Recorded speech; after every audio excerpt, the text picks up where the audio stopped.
Bienvenue sur Top Invest, la chaîne des top d'investissement. Ici, on parle essentiellement d'entreprises de qualité. Avons-nous une opportunité d'investissement sur Sanofi? C'est la question à laquelle on va essayer de répondre en se basant sur les états financiers de la compagnie. Je rappelle que ceci représente uniquement mon point de vue et non un conseil d'investissement. Et comme d'habitude, je me réserve le droit de me tromper. Donc, on a déjà eu à faire plusieurs vidéos sur Sanofi. Comme d'habitude ici, c'est une entreprise que j'aimais bien du point de vue quantitatif parce que personnellement, ce n'est pas une entreprise qui m'intéresse du point parce que je n'aime pas les pharmaceutiques. Ok, les fabricants de médicaments en particulier. Je peux faire ici les fabricants d'instruments médicaux ici. Donc je peux m'entendre avec un tout petit peu Johnson Johnson, un tout petit peu avec Danaher, un tout petit peu avec Intuitive Surgical et d'autres, Becton et Dickinson. Donc d'autres entreprises autres que Sanofi.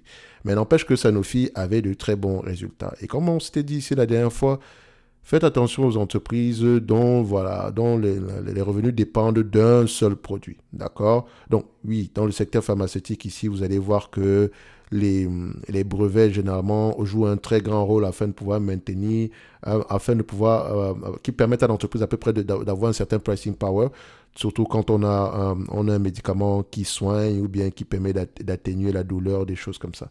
Bref, ce n'est pas le but ici aujourd'hui. Ici, c'est de parler de valeur. Donc, la différentiel entre la valeur et le prix, dépendamment des fondamentaux quantitatifs qu'on a présentement ici, en prenant en considération les prévisions actuelles. Donc, vous savez que ça nous fait à peu près, on a eu un plus bas aux alentours de 80 dollars ici en 2022. Je pense qu'on en avait parlé à ce niveau-là, soit 80, soit 90.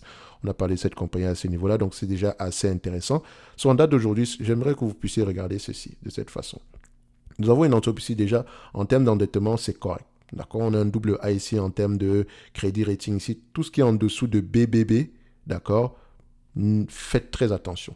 D'accord, on a une dette à long terme sur capital ici de 17,46%. Vous savez que ce n'est pas comme ça que je regarde d'habitude la dette. D'accord, vous savez à peu près que j'aime aller regarder la dette nette sur EBITDA. Et je vais essayer de regarder ici les free cash flow par rapport à la dette nette ici, afin de voir à peu près en combien de temps on pourrait rembourser la dette ici si on le voulait réellement. OK? Donc, généralement ici, free cash flow, la dette nette sur free cash flow, je veux à peu près sur un ratio de 10, donc on puisse rembourser sur 10 ans. Et dette nette sur EBITDA hors, je dis bien hors rate, d'accord? Je veux à peu près quelque chose qui va en dessous de 5. OK? So, pour cette compagnie-ci, on constate quoi?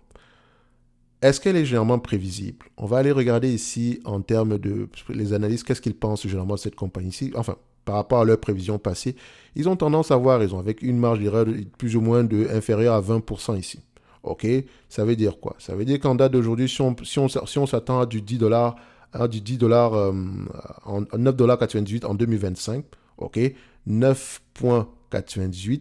Si, au lieu d'avoir 9,98, les analystes, on a peut-être, disons, 9 points, disons 8,48, les analystes auront eu raison. Il y a une marge d'erreur de 20% qu'il faut prendre en considération ici. OK, donc ça reste ici des précisions. Et les précisions ici dépendent énormément d'éléments ici. Le plus important ici, c'est que ça vous dit, est-ce qu'on est positif ou négatif? Pour le moment ici, vous pouvez voir qu'on est très positif pour le futur.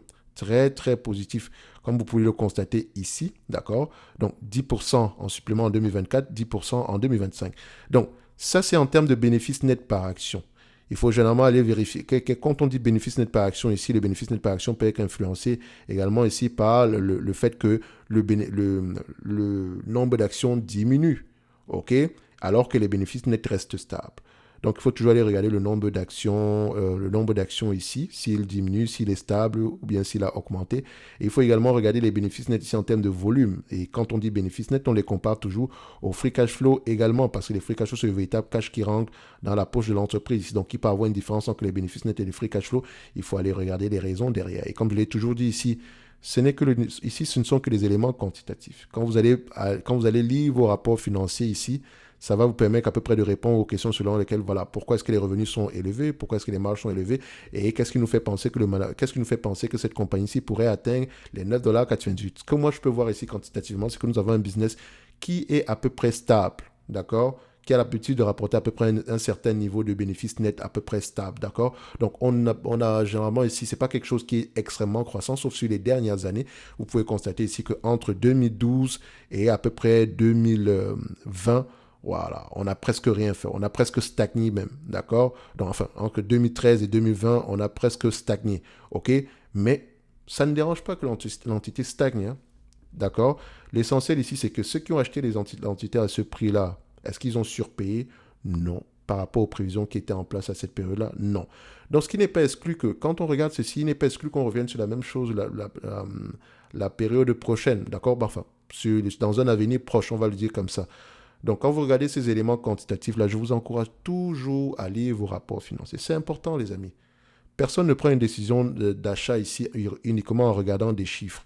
Les chiffres ici vous permettent de voir à peu près quel type d'entreprise on a présentement ici et si on pourrait judicieusement penser qu'il y a une opportunité. D'accord? Parce que s'il fallait regarder toutes les pharmaceutiques ici, aller lire les rapports financiers sans passer d'abord par les chiffres, vous comprenez que ce serait une perte de temps. Donc, quand on regarde Sanofi, du point de vue rendement. Et là, je vais parler aux personnes qui se posent souvent la question de savoir est-ce que je devrais ajouter à ma position, est-ce que je devais réduire, etc. Parce que parfois, imaginez quelqu'un qui a acheté à 80 dollars l'action, 80 dollars l'action, 80 euros l'action, excusez-moi. Aujourd'hui, à 100 euros l'action, il se pose peut-être la question de savoir est-ce que ça vaut la peine de rajouter à ma position parce que entre 100 et 80 ici, on a quand même une certaine croissance, on a quand même 25% de croissance. La question que tu devrais te poser, c'est de savoir quel est ton rendement ici par rapport au bénéfice net actuel. Si on prend le prix actuel par rapport au bénéfice net que l'entreprise pourrait reverser en date d'aujourd'hui, ainsi que dans un avenir proche. En date d'aujourd'hui, si vous achetez l'entreprise en date d'aujourd'hui et qu'elle vous reverse la totalité des bénéfices nets sur les 12 derniers mois, vous aurez un rendement de 8,29%. Pose-toi la question de savoir si maintenant nous avions un immeuble à logement et qu'on avait ce genre de rendement-là, est-ce que tu l'aurais acheté ou pas? Il y a de grandes chances que oui.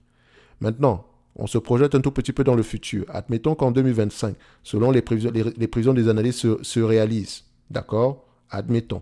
Par rapport au prix actuel, à 99,4, qu'est-ce qu'on a? On a un potentiel rendement ici sur coût de 10%. Donc, en achetant à 100 dollars ici, à 100 euros ici aujourd'hui, si les bénéfices nets attendus en 2025 se réalisent, mon rendement sur coût ici sera de 10%. Alors qu'aujourd'hui, il est de 8,29%. Et nous avons une entité ici qui pourrait réaliser cela. D'accord? C'est également une entité ici qui croît par acquisition. Donc, il n'est pas exclu qu'on ait à peu près, qu'on ait à peu près le 9,98 ici en 2025. Mais attention, ça nécessite la compréhension du business. D'accord? Ça nécessite ici de questionner également la politique d'allocation du capital du management. Qu'est-ce qu'ils font avec le cash? Oui, ils paient un dividende. Est-ce qu'ils rachètent des actions? Est-ce qu'ils remboursent la dette? Est-ce qu'ils font des acquisitions? Donc, en date d'aujourd'hui, on pourrait se dire que Sanofi, le prix de Sanofi est encore intéressant. Tu l'as acheté à 80 euros l'action, on te le propose à 100 euros l'action ici aujourd'hui. Ça reste la même chose. Ça reste toujours assez intéressant. Donc, on a souvent peur ici d'acheter et de faire augmenter leur PEU alors que l'entreprise est toujours sous-évaluée. So, les amis, ça n'a pas de sens, d'accord? Réfléchissez en termes de rendement, c'est plus facile pour vous quand vous posez la question de savoir est-ce que je dois réduire, rajouter, etc. Par exemple, si vous prenez quelqu'un qui investit sur Hermès ici aujourd'hui, on s'entend que ce n'est pas le moment de rajouter, c'est peut-être même le moment de commencer à peu près réduire sa position, ok? Mais ce n'est pas mon but ici de vous dire ce que vous devez faire, d'accord? Ici, je vous encourage toujours à lire les rapports financiers. Et si vous préférez garder une entité qui paraît sous-évaluée en date d'aujourd'hui, posez-vous les bonnes questions. Pourquoi? OK? Est-ce que je l'achète? C'est parce que je pense que l'entité pourrait continuer à croître. Si c'est le cas, quels sont les éléments qui me poussent à croire cela? Est-ce qu'on a développé un produit ici qui sert peut-être une taille de marché qui est assez élevée ici et qui nous permet à peu près d'espérer une croissance ici de chiffre d'affaires de l'ordre de X% en telle année et sur lesquels on pourra avoir des marges de Y%? Voilà à peu près le genre de questions que vous devez vous poser. Moi, ici, aujourd'hui, je reste positif sur Sanofi. Pas la peine de bavarder plus que ça. Un like, un abonnement, ça fait toujours plaisir. On ne demande jamais ici, likez, abonnez-vous, activez la cloche parce que voilà, si vous aimez, il y a de fortes chances que vous fassiez cela sans qu'on vous le demande. Sans qu'on ne vous le demande, ok?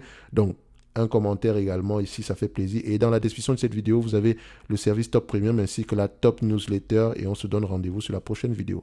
Merci.